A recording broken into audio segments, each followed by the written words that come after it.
Edward Omar Hierich mengatakan bahwa tugas dari kaidah hukum adalah menjamin kepastian hukum.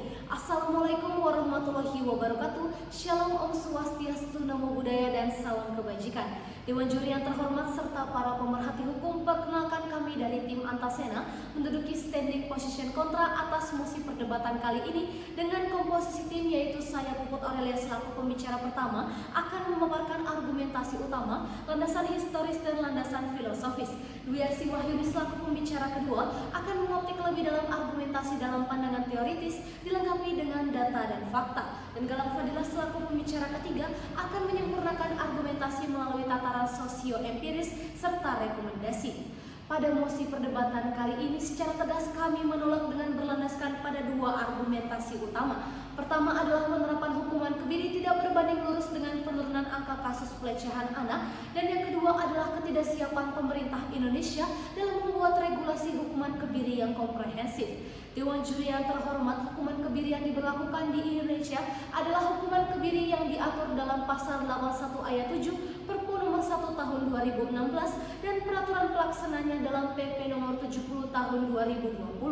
Apabila kita menilik latar belakang dibentuknya Perpu ini didasarkan pada meningkatnya angka kasus pelecehan anak secara signifikan yang bertentangan dengan apa yang telah dibangun dalam konstitusi, tepatnya dalam pasal 28B ayat 2 Undang-Undang Dasar Negara Republik Indonesia tahun 1945 bahwa setiap anak berhak atas perlindungan dari kekerasan dan diskriminasi, pun sejalan pula dengan sila kedua Pancasila bahwasanya kemanusiaan diberikan secara adil dan beradab. Namun, pada faktanya Dewan Juri yang terhormat, Perpu tersebut belum menunjukkan efektivitas terhadap penurunan kasus pelecehan anak. Terbukti berdasarkan data yang diberikan oleh Kementerian Pemberdayaan Perempuan dan Perlindungan Anak bahwa kasus pelecehan anak per tahun 2020 sampai 2021 meningkat sebanyak 1.600 kasus.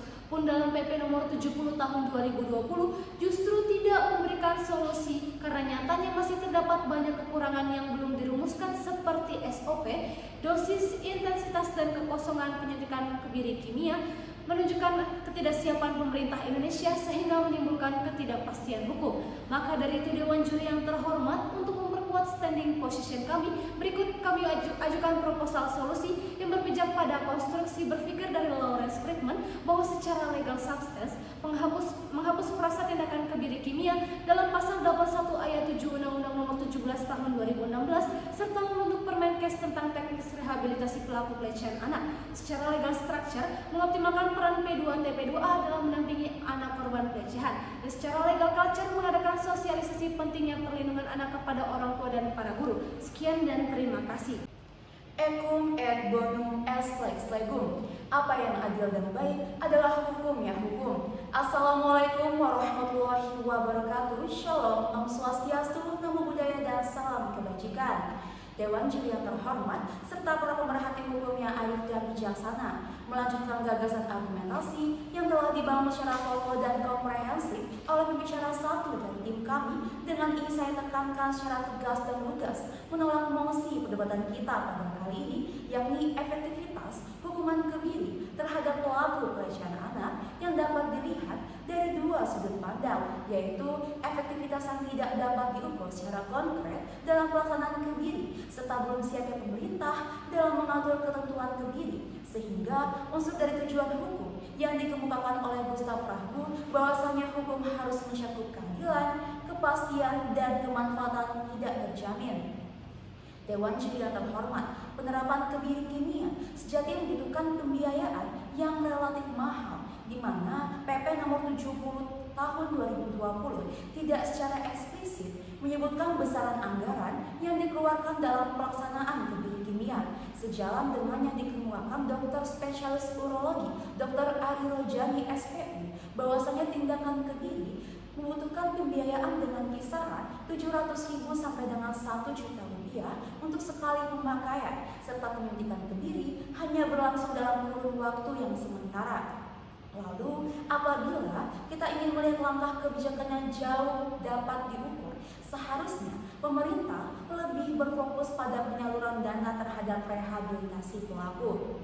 Dewan Juri yang terhormat ditilik berdasarkan dari sisi risiko medis, di mana berdasarkan dari segi SOP yang mengatur kebiri sejatinya belum mengatur ketentuan kebijakan pelaksanaan, yakni zat yang digunakan, dosis penyuntikan, intensitas penyuntikan yang menyebabkan ketidakjelasan eksekusinya. Hal tersebut dapat dilihat dalam penjatuhan sanksi kebiri kimia terhadap kasus M. Aris, yakni terpidana pertama di Indonesia yang dikenakan sanksi pidana tambahan berupa kebiri kimia. Bahwa benar, fakta sunt potentiora verbis, fakta lebih kuat daripada kata-kata, di mana data dari KPAI pada tahun 2022 menunjukkan bahwa sebanyak sekitar lebih dari 4.000 aduan dan pengaduan paling tinggi berasal dari klaster perlindungan khusus anak sebanyak lebih dari 2.000 kasus, yang menunjukkan 834 kasus adalah jenis kasus anak menjadi korban kejahatan seksual.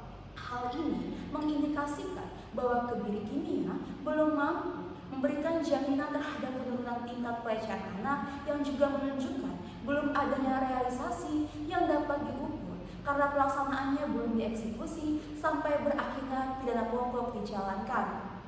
Dewan Juri yang terhormat, penjatuhan sanksi pidana tambahan berupa kebiri kimia sejatinya tidak sejalan dengan konsep teori pemidanaan di Indonesia yang sudah berkembang ke arah yang lebih mengutamakan keadilan. Dalam hal ini ialah teori pemidanaan relatif, maka sudut pandang pidana tidak hanya dilihat untuk pemulihan korban semata, melainkan juga dari sisi pelaku, di mana yang harus ditekankan dan dipertanyakan kembali ialah apakah sanksi kebiri akan menjamin keadaan yang lebih baik bagi pelaku, atau justru sebaliknya yang justru dapat membuat potensi keadaan yang lebih berbahaya, bahwa risiko yang dapat dialami saat dikenakan kebiri kimia ke dalam tubuh dapat menimbulkan kerapuhan tulang, diabetes, bahkan kanker. Kondisi ini membuktikan bukannya menjadi solusi, justru menjadi cikal bakal permasalahan yang baru, karena bagaimanapun narapidana sejatinya tidak harus ditempatkan pada kondisi yang berbahaya secara berulang atau double jeopardy, yang sejalan dengan pendapat dari Karl Ove Christiansen bahwasannya tujuan pidana adalah sebagai langkah preventif serta pencegahan, bukanlah tujuan akhir tetapi sebagai langkah menuju kesejahteraan masyarakat. Untuk itu, Dewan Juri yang terhormat, sebagai langkah kebijakan dalam upaya jaminan efisiensi dan efektivitas dalam menolak mosi perdebatan kita kali ini, maka terdapat solusi dan rekomendasi dengan mengoptimalkan peran P2TP2A dalam mendampingi anak korban pelecehan seksual, lalu mengadakan sosialisasi peran P2TP2A dalam hal pendampingan korban yang secara teknis selanjutnya akan dipaparkan oleh pembicara 3 dari tim kami. Sekian dan terima kasih.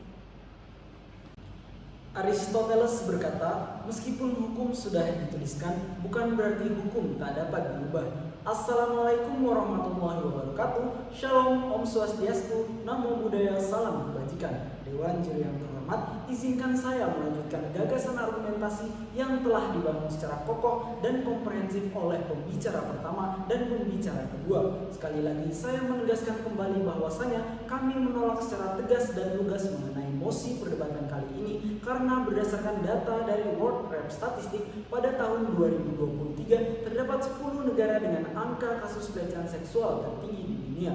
Negara-negara tersebut yakni berturut-turut adalah Botswana, Lesotho, Afrika Selatan, Swedia, Suriname, Costa Rica, Amerika Serikat, Inggris, Australia, dan Selandia Baru. Dewan Juri yang terhormat, fakta ini menunjukkan bahwasanya negara-negara yang menerapkan hukuman kebiri kimia justru menduduki posisi 10 besar dengan angka pelecehan seksual tertinggi di dunia.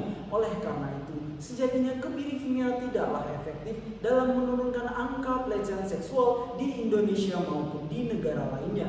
Dewan Juri yang terhormat, seperti yang diketahui bahwasanya sistem pemidanaan di Indonesia telah beralih menjadi double track system.